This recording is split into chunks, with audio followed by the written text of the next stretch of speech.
नमस्कार दोस्तों, विनय क्लासेस श्री माधोपुर की यूट्यूब क्लास में आपका स्वागत है। इससे पहले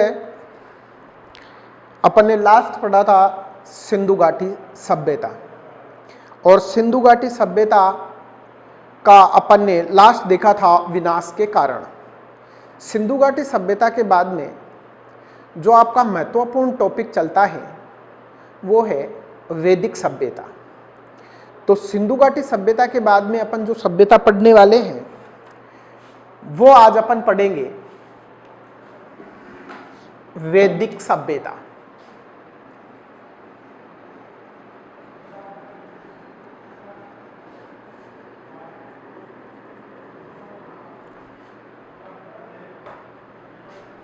तो देखिए, सबसे पहले अपन बात करेंगे वैदिक सभ्यता का समय। जैसे अपन ने सिंधु घाटी सभ्यता का समय लिया था, तो सिंधु घाटी सभ्यता का समय अपन ने देखा था 2350 ईसा पूर्व से 1750 ईसा पूर्व तक। और अब अपन लेते हैं वैदिक सभ्यता का समय। तो वैदिक सभ्यता का समय 1500 ईसा पूर्व से 600 ईसा पूर्व तक माना जाता है। यह संपूर्ण वैदिक सभ्यता का समय है, 1500 ईसा पूर्व से 600 ईसा पूर्व। और ध्यान रखेंगे, यह वैदिक सभ्यता का समय किस विद्वान ने निर्धारित किया है। जैसे सिंधु घाटी सभ्यता का समय अपन ने डीपी अग्रवाल के तहत कार्बन 14 विधि के तहत 2350 ईसा पूर्व से 1750 ईसा पूर्व निर्धारित किया था। तो वैदिक सभ्यता का समय निर्धारण किसने किया है? तो वैदिक सभ्यता का समय निर्धारण करने वाले विद्वान थे विंटरनित्ज। वैदिक सभ्यता का यह समय विंटरनित्ज के द्वारा निर्धारित किया गया है। तो विंटरनित्ज ने बताया है कि वैदिक सभ्यता का, संपूर्ण वैदिक सभ्यता का समय 1500 ईसा पूर्व से 600 ईसा पूर्व तक माना जाता है। दूसरी बात देखिए दोस्तों, वैदिक सभ्यता को दो भागों में विभाजित किया जाता है। तो देखिए, वैदिक सभ्यता कौन से दो भागों में विभाजित होती है? तो वैदिक सभ्यता दो भागों में विभाजित होती है। एक को तो कहेंगे अपन पूर्व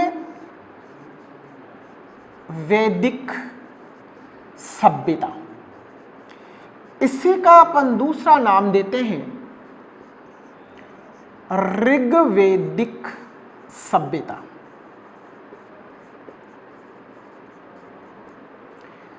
और दूसरा जो इसका पार्ट होता है, दूसरा जो भाग है वो होता है इसका उत्तर वैदिक कालीन सभ्यता।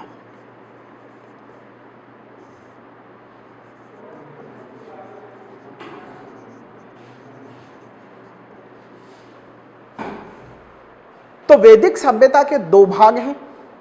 एक तो कहेंगे अपन पूर्व वैदिक सभ्यता, और दूसरा अपन देखिए इसी पूर्व वैदिक सभ्यता को दूसरा नाम दे सकते हैं ऋग्वैदिक कालीन सभ्यता या ऋग्वैदिक सभ्यता। और वैदिक सभ्यता का जो दूसरा पार्ट होता है वो है उत्तर वैदिक कालीन सभ्यता। तो देखिए दोस्तों, अब इसमें भी जो अपन ने 1500 ईसा पूर्व से 600 ईसा पूर्व लिया, इसका भी अलग अलग समय है। पूर्व वैदिक अथवा ऋग्वैदिक कालीन सभ्यता का समय 1500 ईसा पूर्व से 1000 ईसा पूर्व तक, तथा उत्तर वैदिक कालीन सभ्यता का समय 1000 ईसा पूर्व से 600 ईसा पूर्व तक माना जाता है। देखिए एक बात, वैदिक कालीन सभ्यता या वैदिक सभ्यता का समय अपन ने लिया है क्या? 1500 ईसा पूर्व से 600 ईसा पूर्व। वैदिक सभ्यता को दो भागों में विभाजित किया गया, पूर्व वैदिक कालीन सभ्यता अथवा ऋग्वैदिक कालीन सभ्यता। पूर्व वैदिक कालीन अथवा ऋग्वैदिक कालीन सभ्यता का जो समय निर्धारण किया गया वो समय अपन ने लिया है 1500 ईसा पूर्व से 600 ईसा पूर्व। और दूसरा जो इसका भाग है वो है उत्तर वैदिक कालीन सभ्यता। तो उत्तर वैदिक कालीन सभ्यता का समय अपन ने लिया है 1000 ईसा पूर्व से 600 ईसा पूर्व तक। और अपन ने यह भी चर्चा की है कि जो 1500 ईसा पूर्व से 600 ईसा पूर्व का जो समय लिया वो वेंटरनित्ज़ेन ने निर्धारित किया है। तो ये तो हुआ वैदिक सभ्यता और वैदिक सभ्यता के भाग। अब बात यह आती है कि वैदिक सभ्यता के निर्माता कौन थे। तो देखिए दोस्तों, अब अपन सबसे पहली बात करेंगे वैदिक सभ्यता के निर्माता। तो देखिए, वैदिक सभ्यता के निर्माता है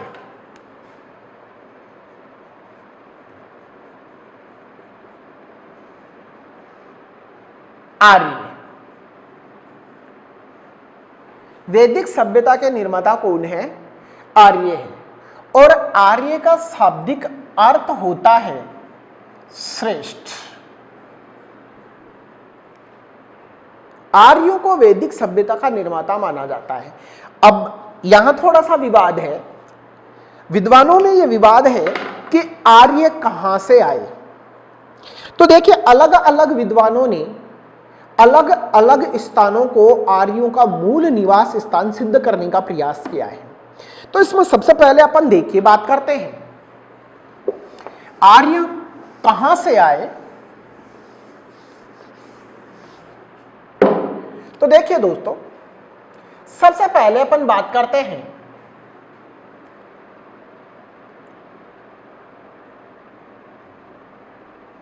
बाल गंगाधर तिलक।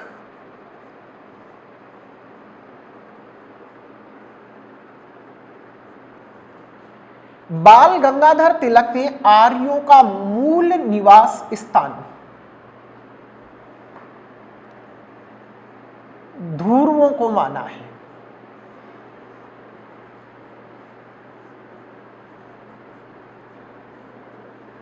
बाल गंगाधर तिलक के अनुसार आर्यों का मूल निवास स्थान था ध्रुव। तो देखिए, इन्होंने अपने मत के पक्ष में तर्क दिया है और इन्होंने एक पुस्तक लिखी है और बाल गंगाधर की पुस्तक का नाम है द आर्कटिक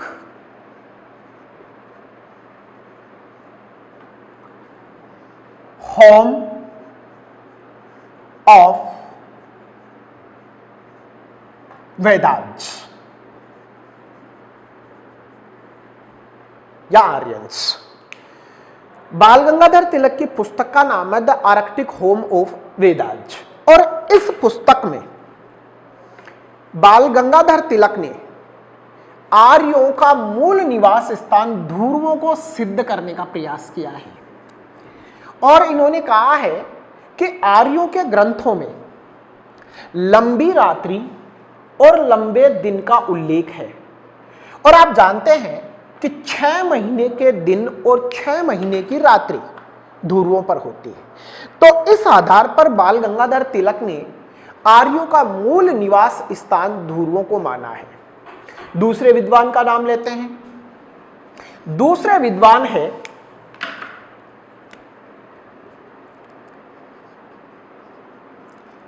अविनाश चंद्र।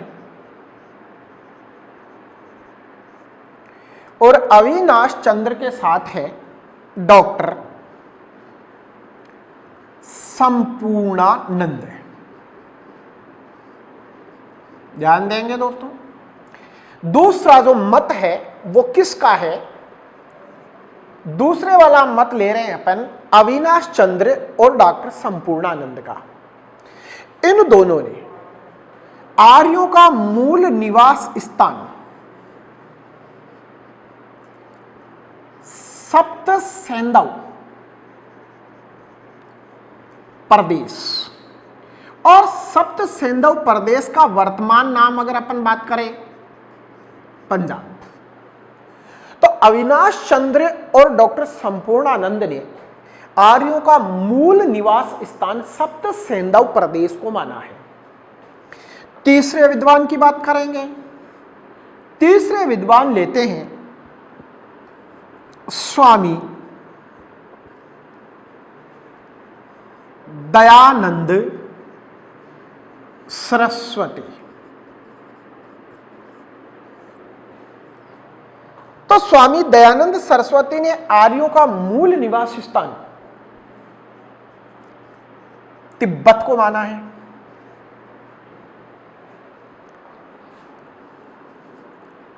चौथा विद्वान है पंडित गंगानाथ झा। और गंगानाथ झा के अनुसार आर्यों का मूल निवास स्थान ब्रह्मर्ष प्रदेश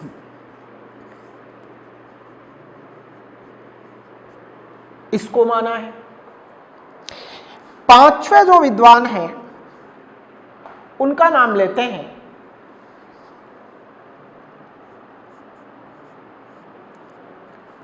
पेंका एवं हर्ट। और पेंका एवं हर्ट के अनुसार जर्मनी यह आर्यों का मूल निवास स्थान था। छठे विद्वान का नाम है पी गाइल्स। और पी गाइल्स के अनुसार हंगरी अथवा डेन्यूब इस क्षेत्र से आर्य भारत की ओर आए। अब अपन देखिए लास्ट वाली एक और बात करते हैं।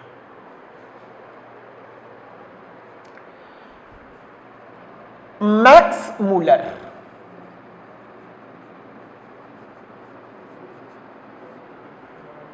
और मैक्स मूलर की बुक का नाम है द सेक्रेड ऑफ ईस्ट। तो मैक्स मूलर ने आर्यों का मूल निवास स्थान माना है मध्य एशिया। मध्य एशिया को मैक्स मूलर ने आर्यों का मूल निवास स्थान माना है। और अधिकांश विद्वान मैक्स मूलर के सिद्धांत पर या मैक्स मूलर के तर्क पर मत पर आके सहमत होते हैं। तो अपन कह सकते हैं कि आर्य भारत के मूल निवासी नहीं थे, वो मध्य एशिया से भारत की ओर आए और सर्वप्रथम उन्होंने सप्त सेंधव प्रदेश को अपना निवास स्थान बनाया। अर्थात देखिए क्वेश्चन कई बार यहां से निकल के आया है और बहुत बार पूछा गया है कि सर्वप्रथम भारत में आर्य कहां आकर बसे। तो सर्वप्रथम भारत में आर्य कहां आए? सप्त सेंधव प्रदेश। और सप्त सेंधव प्रदेश वर्तमान नाम है आपका पंजाब। तो देखिए दोस्तों मैक्स मूलर जिसकी पुस्तक का नाम अपन ने अभी बताया द सेक्रेड ऑफ ईस्ट, इसी में मैक्स मूलर ने मध्य एशिया को आर्यों का मूल निवास स्थान माना है।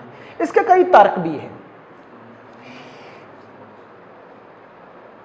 एशिया माइनर और एशिया माइनर का एक स्थान जिसका नाम है बोगज कोई। इस बोगज कोई से एक शिलालेख प्राप्त होता है जो संभवतः विश्व का सबसे प्राचीन शिलालेख माना जाता है। और इस शिलालेख का समय है लगभग 1400 ईसा पूर्व। 1400 ईसा पूर्व का एक शिलालेख है बोगज कोई शिलालेख। और इस बोगज कोई शिलालेख में 4 आर्य देवताओं का उल्लेख है। कौन कौन से हैं? इंद्र, मित्र, वरुण और नाथ।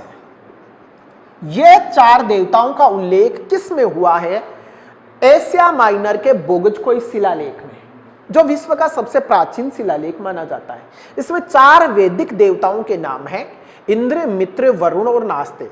अगर नास्ते ना हो तो आप इसको अश्विन भी कह सकते हैं। इन 4 देवताओं का उल्लेख प्राप्त होता है, जो संभवतः इस बात को प्रमाणित करता है कि आर्य मध्य एशिया में निवास करते थे। और आर्यों का मध्य एशिया में 2 भाग थे, हितानी और मितानी। इससे आगे अपन देखते हैं। फिर मैं आपको एक बार बता रहा हूं, थोड़ा ध्यान देना।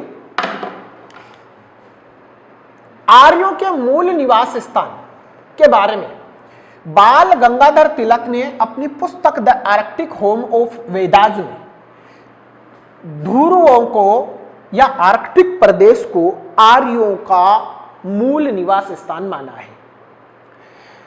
दूसरे विद्वान जो अपने पास है वो है अविनाश चंद्र और डॉक्टर संपूर्णानंद।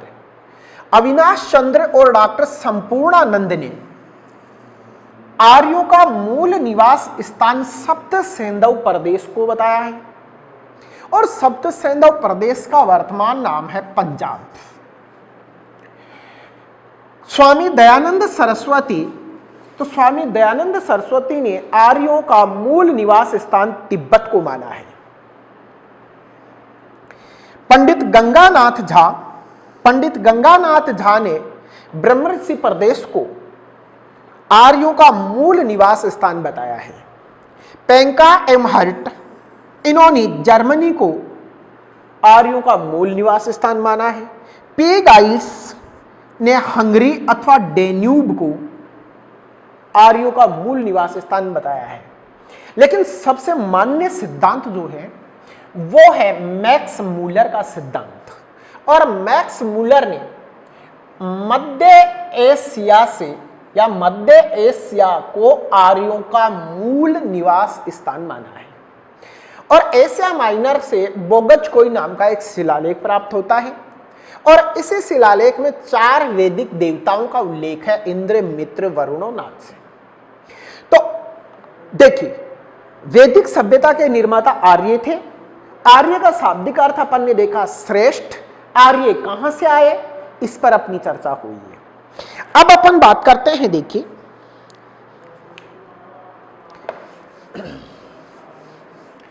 कि वैदिक सभ्यता की जानकारी के स्रोत क्या है।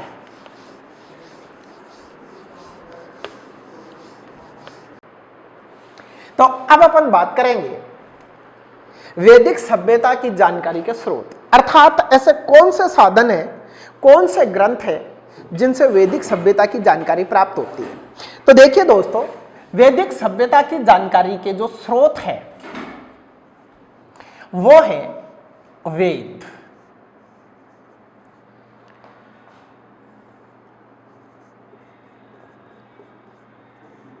उपनिषद,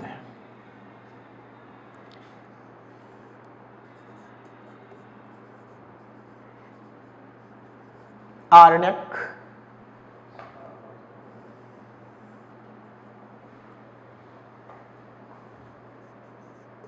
पुराण। यद्यपि पुराण वैदिक साहित्य के अंग नहीं माने जाते,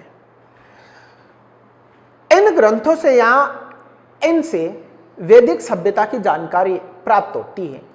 अब आगे बढ़ने से पहले आपसे निवेदन है कि विनय क्लासेज के YouTube चैनल को सब्सक्राइब करना ना भूलें और बेल आइकन को दबाना ना भूलें। बेल आइकन को दबाकर या दबाने से आपको जो भी नए नए वीडियोस प्राप्त होंगे उसकी जानकारी प्राप्त हो जाएगी। तो कृपया चैनल को जरूर सब्सक्राइब करें और लाइक, कमेंट एंड शेयर अवश्य करें। अब आगे अपन देखते हैं। देखिए, सबसे पहले अपन बात करते हैं वेद। तो देखिए, वेद संस्कृत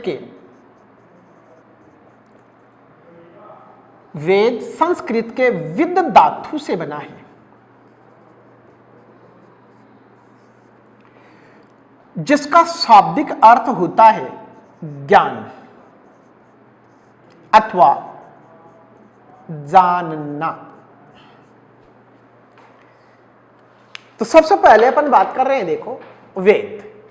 वेद संस्कृत के विद धातु से बना है, जिसका शाब्दिक अर्थ होता है ज्ञान अर्थात जानना। वेद संख्या में कितने हैं? 4। कौन कौन से हैं? सबसे पहले तो अपन बात करेंगे, देखिए ऋग्वेद। ऋग्वेद के बाद में है सामवेद। सामवेद के बाद में यजुर्वेद, और चौथा एवं अंतिम वेद है अथर्ववेद। तो मित्रों वेद कितने हैं? 4। कौन कौन से होंगे? ऋग्वेद, सामवेद, यजुर्वेद और अथर्ववेद। तो वैदिक संहिता का सबसे प्राचीनतम वेद जो है वो तो है ऋग्वेद, और वैदिक संहिता का जो सबसे नवीनतम वेद है वो है अथर्ववेद। वैदिक सभ्यता, या आप कह सकते हैं ऋग्वैदिक कालीन सभ्यता में जिस वेद की रचना हुई, यानी ऋग्वेद की रचना हुई, वो तो काल है ऋग्वैदिक कालीन सभ्यता, और अन्य जो 3 वेद रचित हुए वो काल कहलाता है उत्तर वैदिक कालीन सभ्यता। दूसरी बात देखिए, ऋग्वेद में ऋचाओं अर्थात देवताओं से संबंधित प्रार्थनाओं का उल्लेख है। ऋग्वेद में क्या उल्लेखित है? ऋग्वेद में देवताओं से संबंधित प्रार्थनाओं का उल्लेख है। ऋग्वेद में 10 मंडल, 1028 सूक्त, 10,462 मंत्र, 1,53,972 शब्द हैं। ऋग्वेद के 10 मंडल में से 2 से लेकर 7, यानी कितने मंडल? 6। 2 से लेकर 7 मंडल ये तो माने जाते हैं प्राचीन। 1, 8, 9 और 10 ये बाद में लिखे गए। तो ऋग्वेद का सबसे नवीनतम मंडल तो है 10वां मंडल, और ऋग्वेद का सबसे प्राचीनतम जो मंडल माना जाता है वो दूसरा मंडल। अब ध्यान देंगे, ऋग्वेद के 2 से लेकर 7 तक ये 6 मंडल एक ही गोत्र या एक ही वंश के अलग अलग ऋषियों के द्वारा रचित है। अतः इन्हें गोत्र मंडल, कौन से होंगे गोत्र मंडल? 2 से लेके 7 तक। तो यह भी हो सकता है कि गोत्र मंडल कितने हैं? गोत्र मंडल 6 हैं। कौन कौन से हैं? 2, 3, 4, 5, 6 और 7। यह गोत्र मंडल अथवा इन्हीं का दूसरा नाम है वंश मंडल। अब आगे देखते हैं, ऋग्वेद का सबसे नवीनतम मंडल कौन सा है? 10वां। तो देखिए, ऋग्वेद के 10वें मंडल के पुरुष सूक्त में कौन सा है? पुरुष सूक्त। तो ऋग्वेद के 10वें मंडल के पुरुष सूक्त में सर्वप्रथम वर्ण व्यवस्था का उल्लेख है। अब आप ये जानते ही हैं वर्ण कितने होते हैं? 4। कौन कौन से?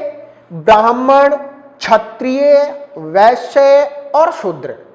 तो ध्यान देना, बहुत बार क्वेश्चन पूछा गया है कि इस भारत में सर्वप्रथम वर्ण व्यवस्था का उल्लेख कहां से प्राप्त होता है?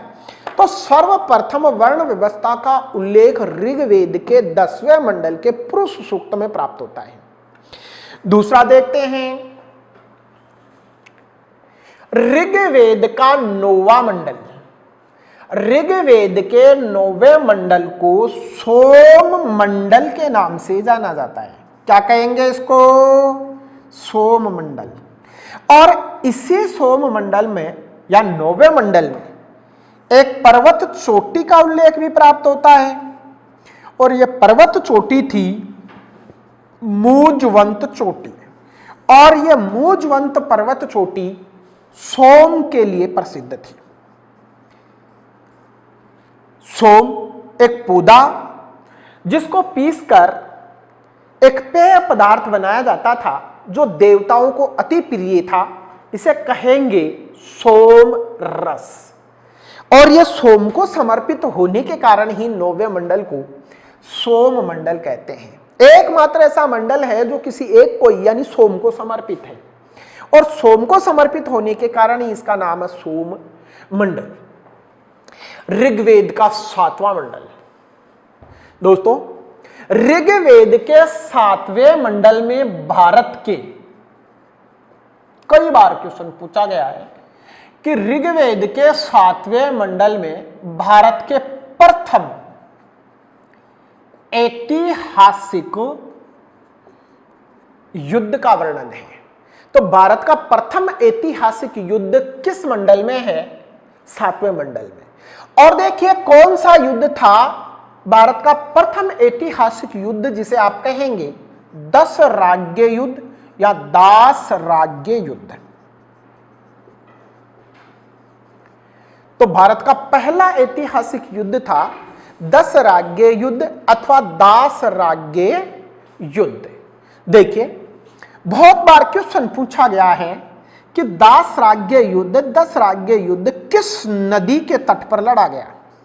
तो देखिए दोस्तों, परूषणी नदी,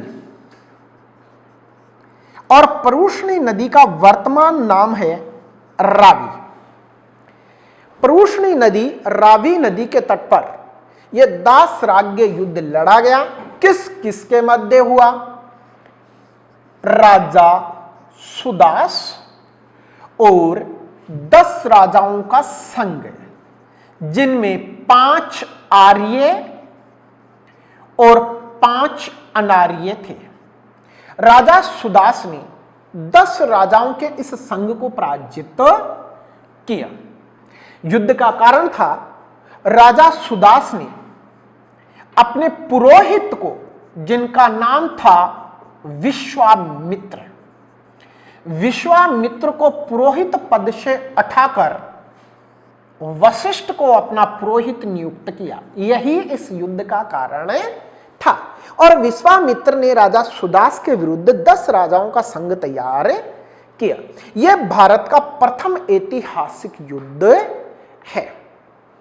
ऋग्वेद का 3रा मंडल, जिसमें प्रसिद्ध गायत्री मंत्र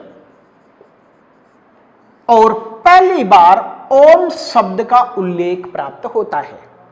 और गायत्री मंत्र ऋग्वेद का सर्वश्रेष्ठ या सबसे लोकप्रिय छंद था।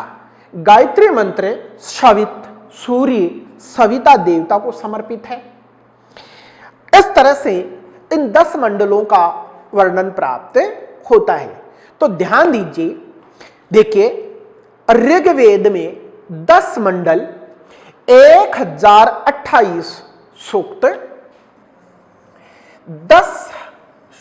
1028 सूक्त, 10,462 मंत्र, 1,53,972 इसमें शब्द है।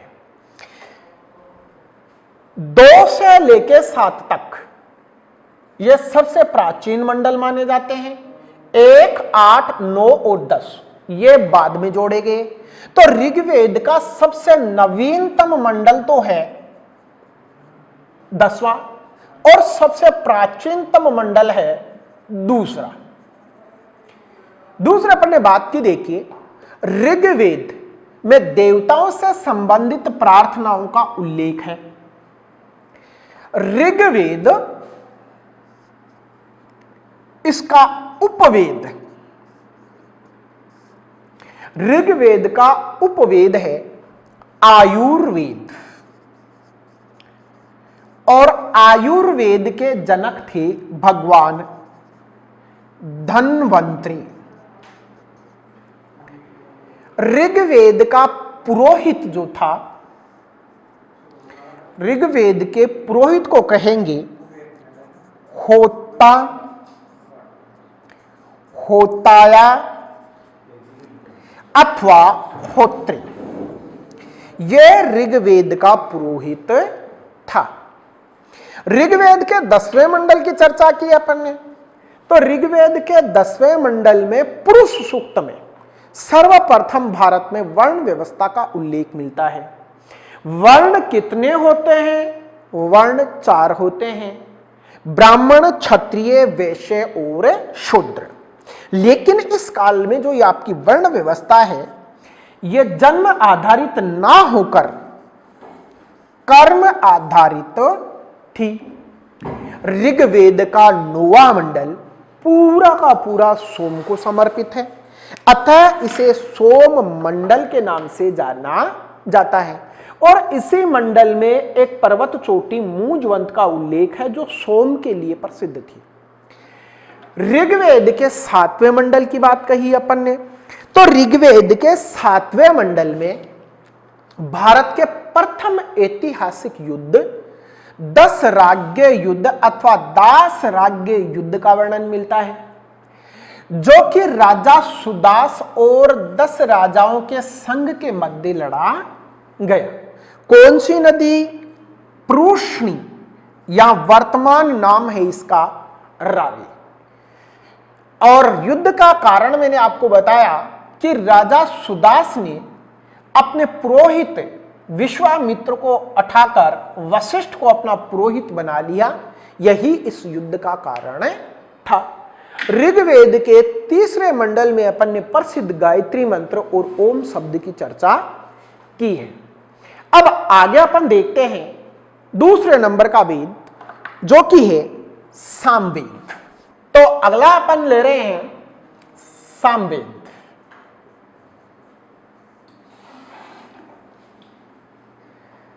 तो देखिए, सामवेद सबसे पहले अपन बात करेंगे सामवेद प्राचीन भारतीय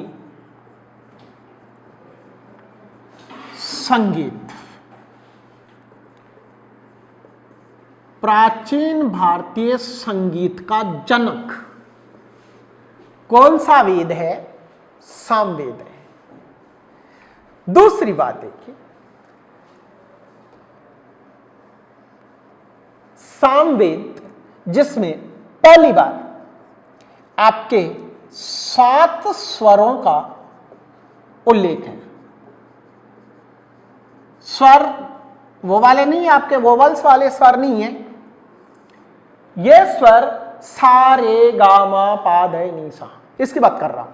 तो 7 स्वरों का उल्लेख सर्वप्रथम कहां मिलता है? सामवेद। देखिए, सामवेद का उपवेद, सामवेद का उपवेद है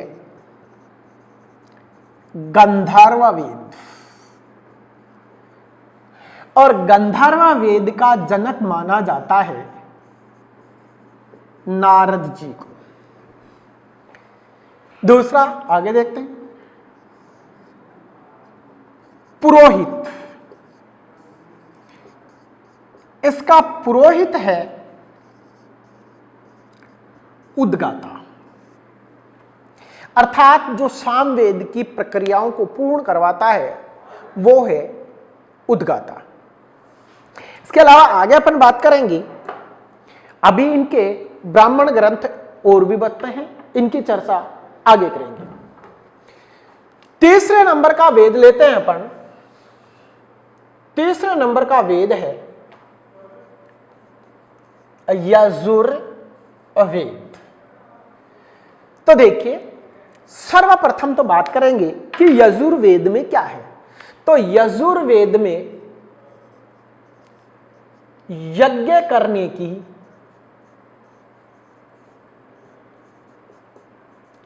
तो दोस्तों आज के लिए बस इतना ही। नेक्स्ट क्लास में अपन पढ़ेंगे यजुर्वेद और अथर्ववेद के बारे में। फिर से आपसे निवेदन है कि विनय क्लासेस सिलमाधुपुर के यूट्यूब चैनल को सब्सक्राइब कीजिए तथा बेल आइकन को दबाइए, लाइक, कमेंट्स एंड शेयर कीजिए। धन्यवाद।